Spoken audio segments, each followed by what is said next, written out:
সময়টা এখন আমন মৌসুমের। কুষ্টিয়ার কুমারখালীর মাঠে মাঠে চলছে জমি চাষ ও চারা রোপণ। প্রায় 15,000 হেক্টর জমিতে ধান আবাদের লক্ষ্য নির্ধারণ করেছে কৃষি বিভাগ। তাই তো বেশ ব্যস্ত সময় পার করছেন আমন চাষিরা। কিন্তু মাঠে কাজ বাড়লেও বাড়েনি সারের সরবরাহ, বরং বেড়েছে ভোগান্তি। কৃষকদের অভিযোগ, ডিলার পয়েন্টে চাহিদা মতো সার মিলছে না। সারের জন্য কৃষকরা ছুটছেন সাব ডিলার ও খোলা বাজারে, কিন্তু সেখানে সরকারি রেটের কোনো বালাই নেই। 20 কেজি থেকে 15 কেজি সার দেয়, কিন্তু বস্তা ধরে নিতে হলে পারে 2-3 দিন ভাগে নিতে হবে। তা আমার হলো 6 বিঘে ধান, তাহলে আমার কি সম্ভব প্রত্যেক দিন যাই 20 কেজি করে সার নিয়ে আসা? সরকারি রেটে তো সার আমরা তো পাচ্ছি না। ওই গাড়ি দিবেন তো আসে, তারপরে কমে নেই, 3 দিন ঘোরা পারে পালন তো আসে, তো সেই সার নিয়ে কি করতে হবে? চাই যাতে দোকানে অ্যাভেলেবেল সার পাই, কম সরকারি যে রেট আছে এই রেটেই। কিছুদিন আগে শুনছিলাম 2600 টাকা বস্তা হলে ফসফেট পাচ্ছিলাম, এখন বর্তমানে 2800 টাকা, তাও সময় মতন পাচ্ছি না। কৃষকরা বলছেন, ন্যায্য মূল্যের ডিলার পয়েন্টে চাহিদা মতো সার না পাওয়ায় বাধ্য হয়ে ছুটতে হচ্ছে সব ডিলার কিংবা কালোবাজারে। কিন্তু সেখানে সরকারি দামে সার মিলছে না। প্রতি কেজি টিএসপি 27 টাকার পরিবর্তে 38 থেকে 42 টাকা, 27 টাকার ইউরিয়া 30 থেকে 32 টাকা, ডিএপি 21 টাকার পরিবর্তে 32 থেকে 35 টাকা এবং এমওপি 20 টাকার পরিবর্তে 25 থেকে 28 টাকায় বিক্রি হচ্ছে।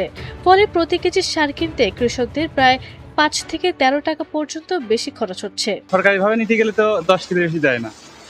কেউ আছে তো আপনার হলো 27 টাকা কেজি, 28 টাকা কেজি এরকম বুঝে না, কিন্তু তো আমরা দিচ্ছে না। সরকারের যে সার, যে বিআরটিসি সার, ওটা 18 টাকার জায়গা 30 টাকা নিচ্ছে। ইউরিয়া কিনতেছি ও 30 টাকা, 32 টাকা, আর পটাশ আছে 25 টাকা। আমার ঘাটতি আমার নেই, তো সেই ক্ষেত্রে আমি জায়গা দেখা দিচ্ছি যে ওখানে যাইতে খরচ হবে বেশি, আনতে খরচ হবে বেশি। বেশি বলতে এই বেশি সার সবগুলো অ্যাভেলেবেল আছে। নন ইউরিয়াটা একটু কম দেওয়া হচ্ছে আর কি, যাতে তারা পর্যায়ক্রমে মানে সুষম সারটা ব্যবহার করতে পারে। তার জন্য আমরা চেষ্টা করছি তারা 3 ভাগে ভাগ করে যাতে সারটা দেয়। কৃষি বিভাগের তথ্য বলছে, কুমারখালীতে বছরে ইউরিয়া সার লাগে 10,838 মেট্রিক টন, টিএসপি 2,738, ডিএপি 4,985 এবং ওএমপি 3,154 মেট্রিক টন।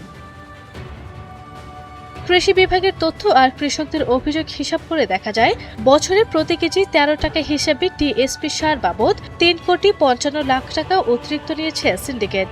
প্রতি কেজি 11 টাকা হিসেবে ডিএপি বাবদ 5,38,00,000 টাকা, প্রতি কেজি 5 টাকা হিসাবে এমওপি বাবদ 1,57,00,000 টাকা এবং প্রতি কেজি 5 টাকা হিসেবে ইউরিয়া বাবদ চক্রটি আরও 5,41,00,000 টাকা লুটেছে। সব মিলিয়ে প্রায় 16 কোটি টাকা লুটেছে সিন্ডিকেটটি।